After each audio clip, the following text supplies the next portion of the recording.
At the winter open house, my parents turned my 7-year-old away at the door. She had to walk home alone in the freezing dark, carrying every little gift she'd wrapped herself, and spent the evening in an empty house. When I found out, I didn't yell, I didn't call and scream. I stayed quiet, signed one paper, and 3 hours later their perfect little world began to crack. My name is Teresa. I got home late that night after a long nursing shift, expecting silence, because Cassidy was supposed to be at my parents' annual winter open house, the one they host every year, with the house packed full of relatives, games, warm food, and the sleepover she'd been counting down to for weeks. Instead, the second I opened the door, the cold hit me. Her tiny boots were lined up neatly by the entry. Her coat was hanging exactly where she always leaves it. The small bag of handmade gifts she'd been so proud of sat untouched beside them, tags still on everything, just as she'd carried it out that morning. Cassidy was sitting at the kitchen table in the same outfit I'd dropped her off in, shoulders hunched, trying to take up as little space as possible. Not crying, not making a scene. Just small. "Cassidy," I said softly. She looked up right away. "Hi, Mom. You're supposed to be at Grandma and Grandpa's." "I know." I kept my voice steady. "Why are you here?" She hesitated, then answered in that flat tone kids use when they've already practiced the words. "They said there wasn't enough room for me." I felt something inside me go still. I sat down beside her, pulled her into my arms, and held her tight while the anger started building. But I didn't let it out. Not yet. If you've ever been shut out by the people who are supposed to love you unconditionally, drop it in the comments. Tell me I'm not alone. And subscribe, because this one gets darker before it gets better. I held her there for a long moment, feeling the small rise and fall of her breathing against my chest.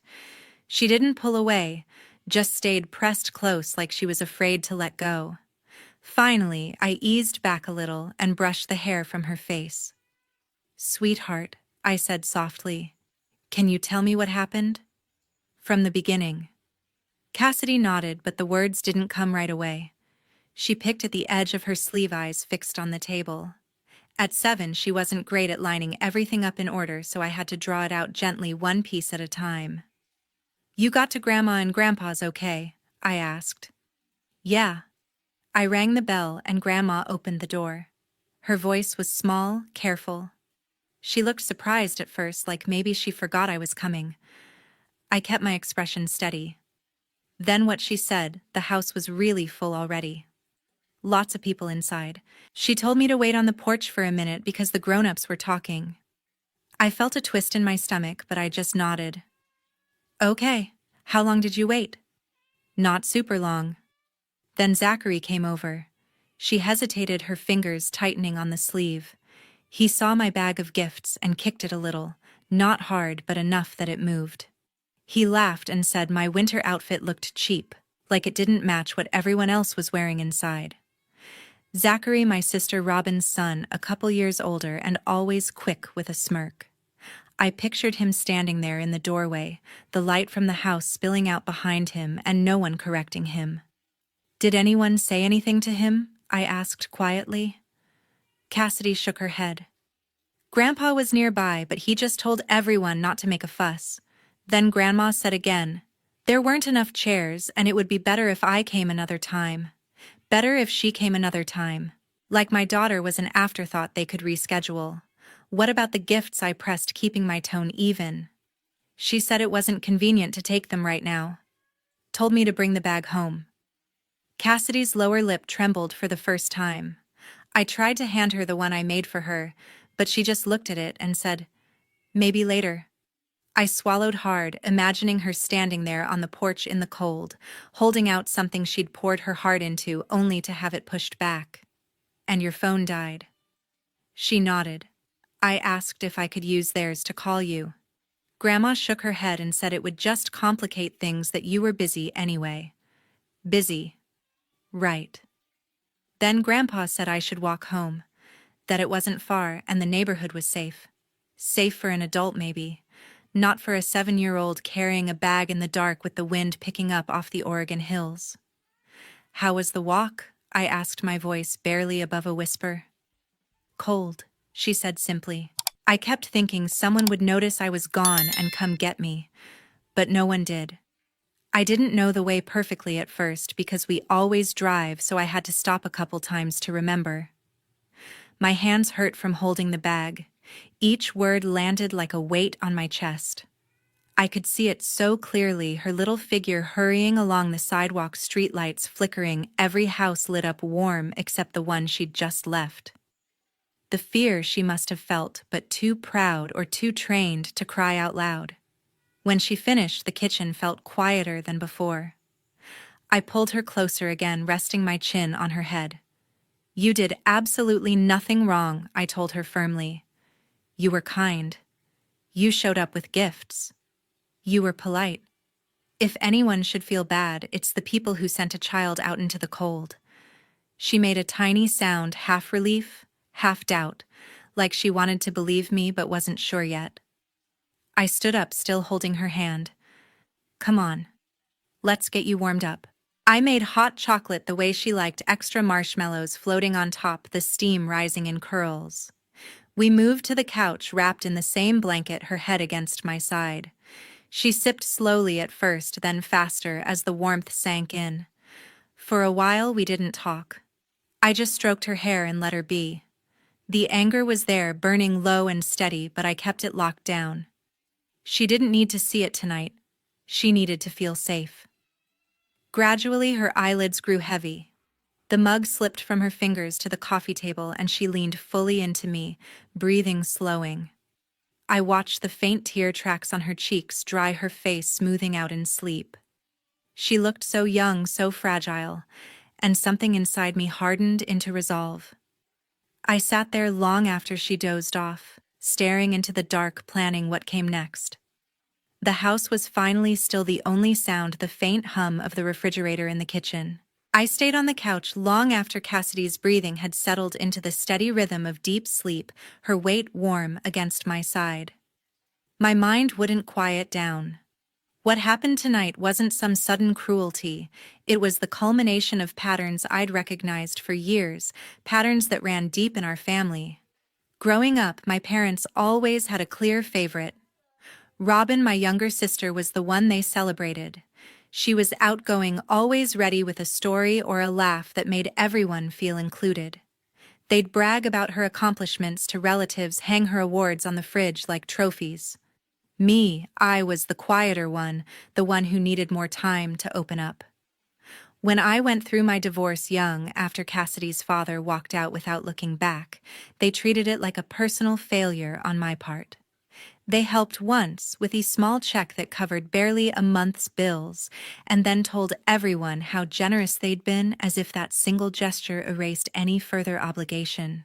Robyn played her role perfectly in their eyes. She'd send the occasional text during my hardest months, something like, "Thinking of you, hope things get better." But when I actually needed someone to watch Cassidy or help with groceries, she was always too busy with her own life. It wasn't outright hostility. It was just absence when it mattered most. She cared enough to look good, not enough to show up. Then there was Grandpa George, my mother's father, the one person who never made me feel like a disappointment. He was the steady presence in my life, the one who showed love without conditions or scoreboards.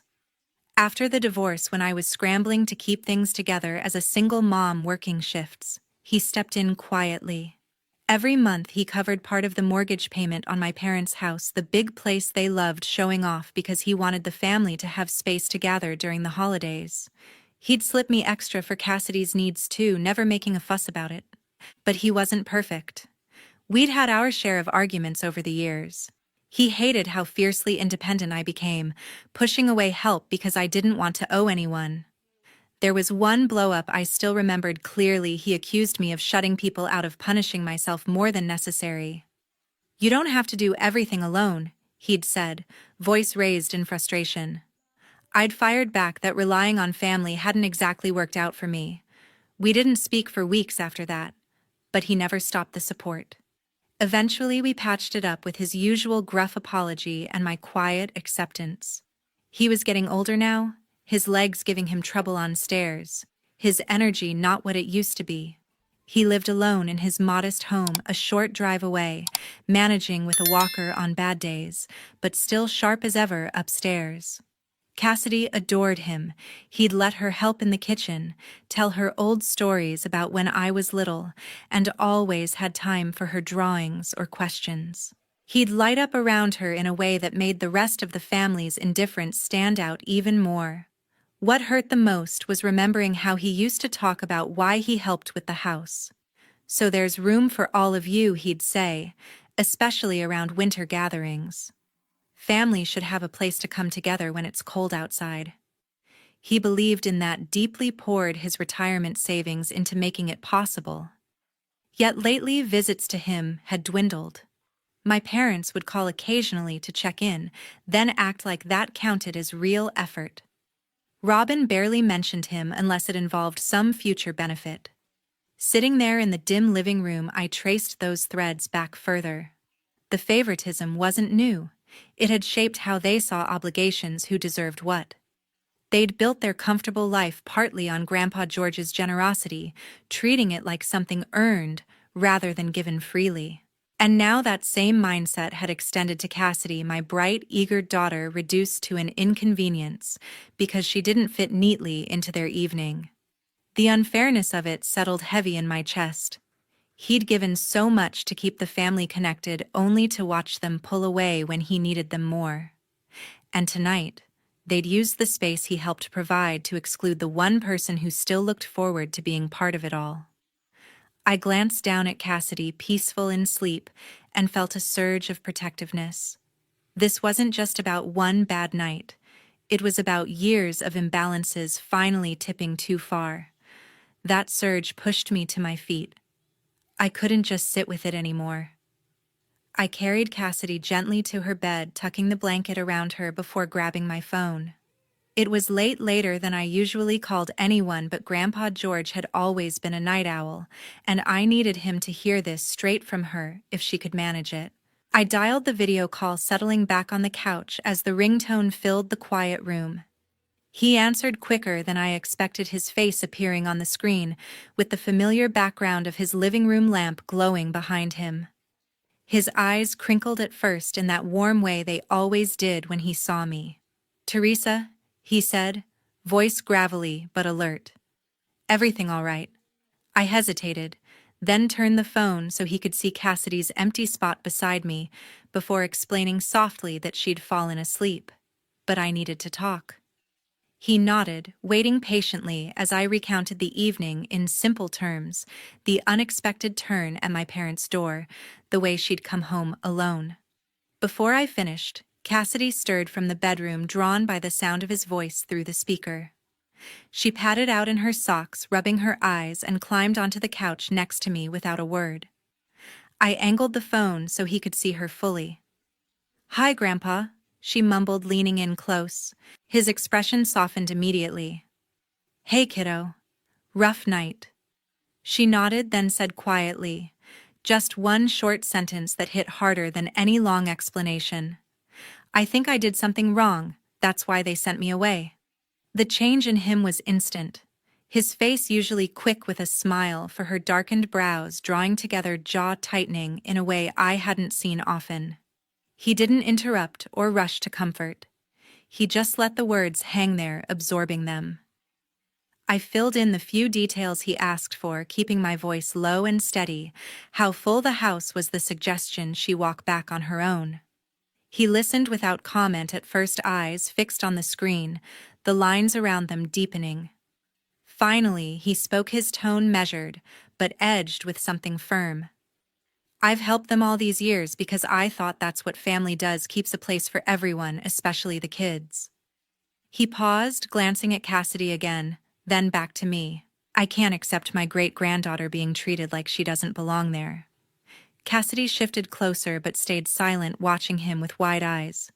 He didn't push her to say more. Instead, he addressed me directly. "Take care of her tonight," he said. "Make sure she knows none of this is on her." "I will," I promised. He nodded slowly, the weight of the conversation showing in the way he rubbed his chin. I need to think this through. We'll talk soon. The call ended with his voice a little lower than usual, almost gruff. Sleep well, both of you. Lock up tight. The screen went dark, leaving the room quieter than before. I set the phone down and pulled Cassidy against me again, her head resting on my shoulder. She didn't ask questions. She just sighed and closed her eyes, trusting that things would feel better in the morning. I sat there holding her, replaying his words in my mind. There was no dramatic promise, no immediate threat, just that quiet resolve I knew so well from him. It was enough to ease some of the tightness in my chest, enough to let me breathe a little deeper. Cassidy's breathing evened out once more, and I carried her back to bed, lingering for a moment to watch her settle. Whatever came next, at least she had someone else in her corner who saw tonight for what it was. Back in the living room, I turned off the lights and stood by the window for a while, looking out at the empty street. The cold night air pressed against the glass, but inside things felt a fraction less heavy. Morning light filtered through the curtains, but my phone stayed silent. I'd tried reaching Grandpa George a few times already, each unanswered ring tightening the knot in my stomach a little more. He wasn't one to ignore calls, especially not after last night's conversation. Worry crept in, steadily pushing me to grab my keys sooner than I'd planned. Cassidy was finishing breakfast when I told her we were heading out to check on him. She didn't ask many questions, just slipped on her shoes and buckled in beside me. The drive to his place felt longer than usual, my grip tight on the wheel as scenarios played out in my head. His modest house looked quiet when we pulled up, no lights on inside that I could see, no movement at the windows. I knocked first, then used my spare key when there was no answer. The rooms were tidy, his walker in its usual spot but empty. A neighbor watering plants across the street caught my eye as I stepped back outside. "Morning," I said, keeping my voice casual despite the rising unease. "Have you seen my grandfather today?" She set down the hose, frowning slightly. "Early, yeah. Your parents came by in their car and picked him up. Didn't look like he was thrilled about it, kept glancing back at the house. That was all I needed." I thanked her quickly, helped Cassidy into the car, and headed straight for my parents' place.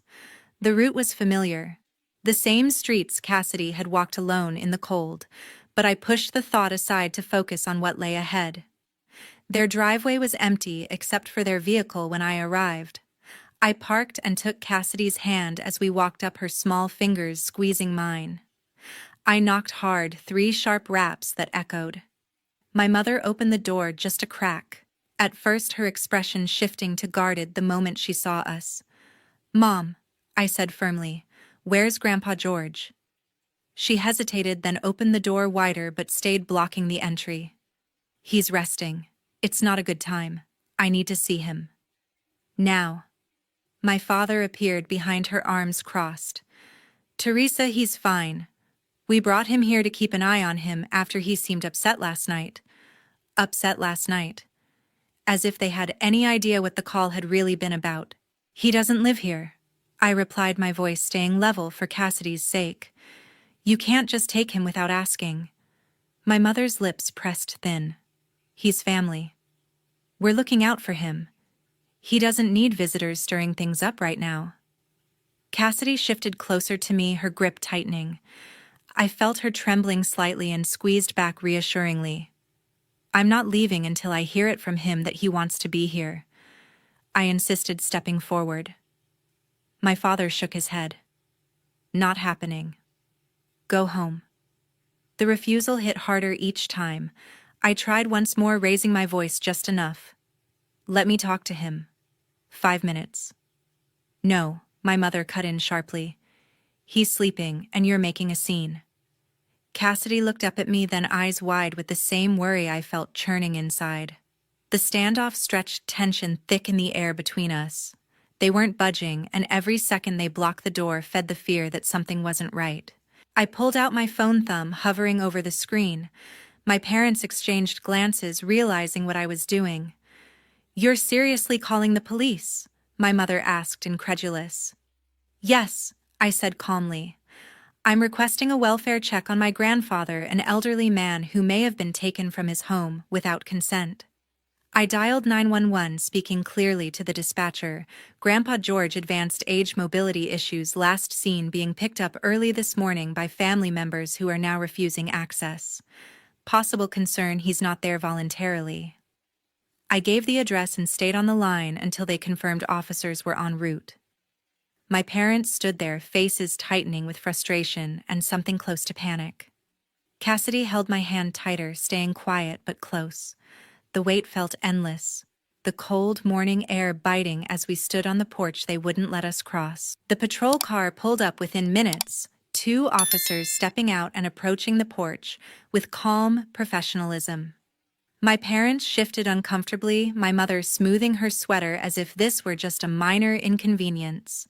The lead officer asked a few straightforward questions: who lived here, relation to Grandpa George, reason for the call. My father tried to take control. There's no emergency.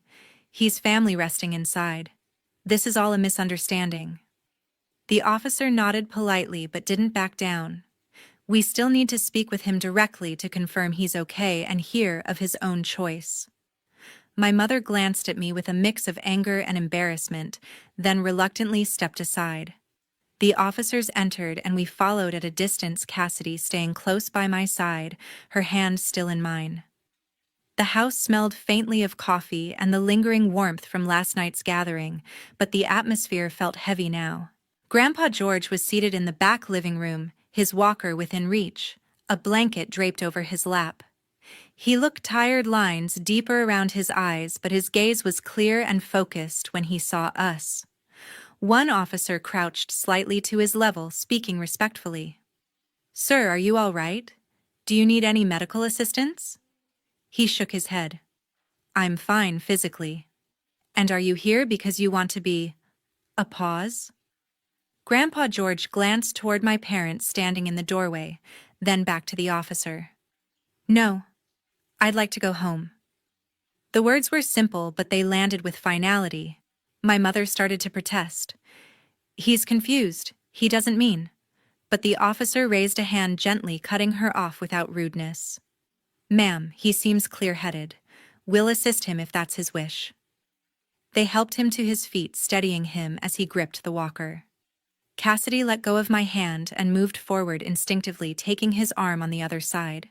He gave her a small, grateful smile as we all made our way out. My parents watched in stunned silence, no more arguments coming as the officers ensured he was safely in my car. The drive back to his house was quiet at first. He sat in the front passenger seat, staring out the window while Cassidy reached forward from the back to rest her hand on his shoulder. I kept glancing over, waiting for him to speak. "Thank you," he said eventually, voice rough. "Didn't expect it to come to that." "You don't have to explain," I replied softly. "We're just glad you're okay." We got him settled at home, fresh coffee, his favorite chair by the window. He seemed more himself there, the tension easing from his shoulders. After a while, he looked at me directly. "I've already contacted my lawyer this morning. We should go now, while I've got the clarity." Cassidy and I exchanged glances, but we didn't question it. The office wasn't far, a small firm he'd used for years. The attorney greeted us warmly, leading us to a conference room with wood paneling and stacks of files. He spread out documents on the table, adjusting his glasses as he addressed Grandpa George first. "We've discussed updating the will," before he began evenly. "The current version leaves the bulk to your daughter and her family, with provisions for Robyn as well. Changing beneficiaries now is straightforward since you're of sound mind, but I have to warn you, disinheriting close family can lead to contests after you're gone. They might claim undue influence or question capacity." Grandpa George listened intently, nodding. "I understand the risks. I've thought about this longer than today." The lawyer turned a few pages, pointing out sections.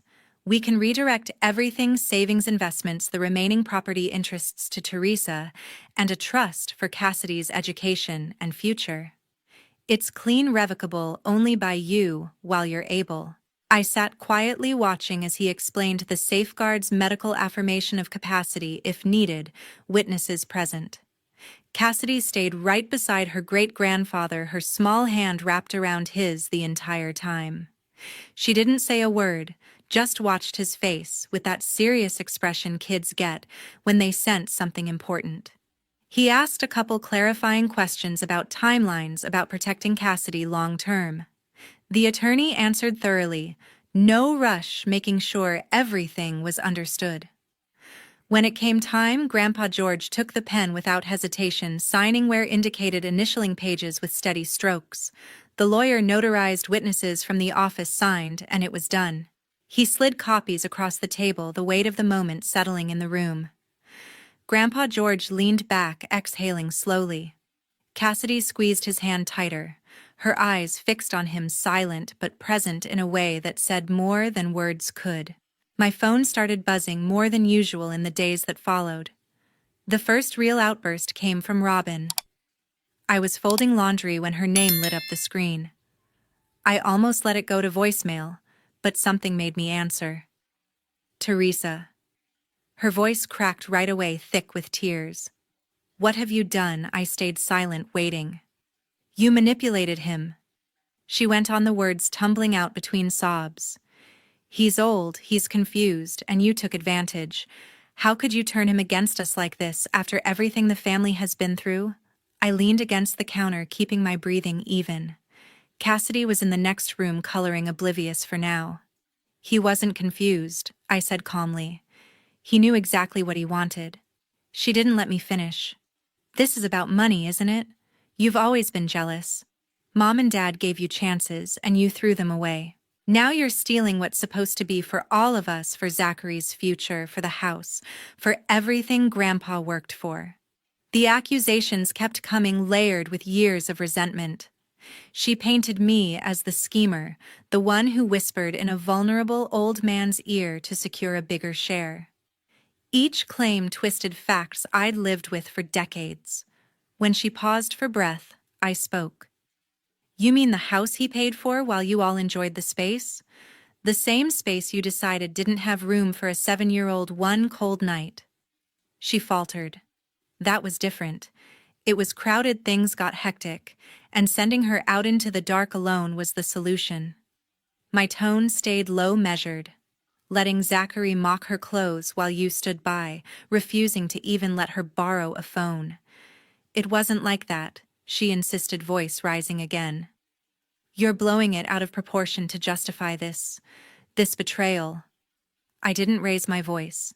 It's not betrayal to protect what's right. You've all benefited from his generosity for years, taken it without question. But when it came to treating his great-granddaughter with basic decency, there wasn't room. She started crying harder, switching to please. Talk to him. Fix this.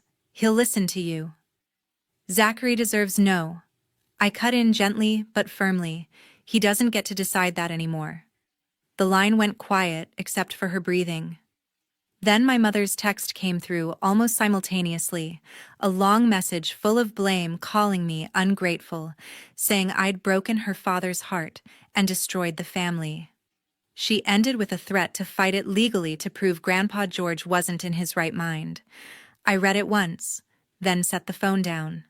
Robyn was still on the line, waiting for a response that would soften things. Instead, I said the only thing left. My daughter has learned how to stay silent from this family. Then I hung up. The phone buzzed again almost immediately. More texts, another call from a number I recognized as my father's. I let them pile up for a moment, reading the escalating anger, the shift from tears to outrage. They accused me of isolating him, of poisoning years of relationships for my own gain. I didn't reply to any of it. When the notifications became too much, I blocked Robyn's number first, then my mother's, then my father's. One by one, the connections severed with a few taps. No dramatic declaration, no final message, just silence on my end. Cassidy wandered in, then holding up a drawing for me to see. I smiled, took it from her, and hung it on the fridge without a word about the phone. She didn't need to know the details yet. The quiet that followed felt different, cleaner, like closing a door that had been letting in cold air for too long. No more explanations, owed no more defending choices they'd never understood. I deleted the voicemail notifications without listening, cleared the text threads, and turned the phone face down. Whatever came next, legal threats or regret, I wasn't opening that door again. Looking back now, the change feels like a quiet revolution in our daily lives. Grandpa George moved in with us not long after everything settled, and we transformed the house to make it truly comfortable for him. Wider doorways, a new ramp at the entrance, grab bars in the bathroom, and his bedroom on the main floor, so stairs weren't an issue. He grumbled at first about being a burden, but the truth was, he brought life to the place. Mornings started with the smell of his strong coffee. Evenings often ended with him reading stories to Cassidy in that deep, steady voice she loved. Cassidy blossomed in ways I hadn't anticipated. At 8 now, she carried herself differently, shoulders back, eyes brighter. She started inviting friends over without hesitation, turning the living room into a fort-building zone, or the backyard into an adventure playground. Her laughter filled the house, more often genuine and unguarded, the kind that comes when a child no longer second-guesses whether they belong. Grandpa George watched it all with quiet satisfaction, joining in when he could, teaching her card games at the kitchen table, or sharing old photos that made her giggle at my younger self. He had good days and tougher ones with his mobility, but being surrounded by us seemed to ease the frustration. We kept routines, simple walks when the weather allowed, movie nights with popcorn, small traditions that built security without fanfare. As for my parents, word filtered through mutual acquaintances that they'd downsized to a smaller apartment after losing the monthly help with their mortgage. No more big gatherings like the ones they used to host, the kind where the house overflowed with people and noise. Life looked tighter for them, more contained. Robyn and Zachary faded into the background too, their updates sparse and secondhand. I never sought details, and none came directly. The real shift showed in Cassidy's choices. She became selective about who she spent time with, gravitating toward friends who showed up consistently, who celebrated her without conditions. One afternoon, I overheard her telling a playmate, "Real friends make you feel like there's always room for you." She said it casually, but it stopped me in my tracks, the way she'd internalized what truly mattered. Watching her navigate that at such a young age made the distance from certain parts of our extended family feel less like a loss and more like protection. Grandpa George noticed too. He'd pull her close sometimes and say, "You've got a good heart, kiddo. Guard it well." Our home became a sanctuary of uncomplicated affection. No scorekeeping, no favoritism, just presence. Cassidy thrived in it, her confidence growing roots that I hoped would hold strong through whatever came next. In the end, that's the truth. This whole experience carved into me. Family isn't defined by blood alone. It's built in the everyday choices, the people who make space for you without hesitation, who show up when it's inconvenient, who love without keeping tally. Sometimes creating that safe circle means drawing firm lines, even with those who share your history. It's painful, but it's necessary. Cassidy taught me that as much as I tried to teach her. Seeing her choose kindness, surround herself with those who lift her up, it's proof that breaking away from what hurts can lead to something stronger. If you're facing something similar, know that protecting your peace and your child's is worth it. True family is where you're valued, not tolerated.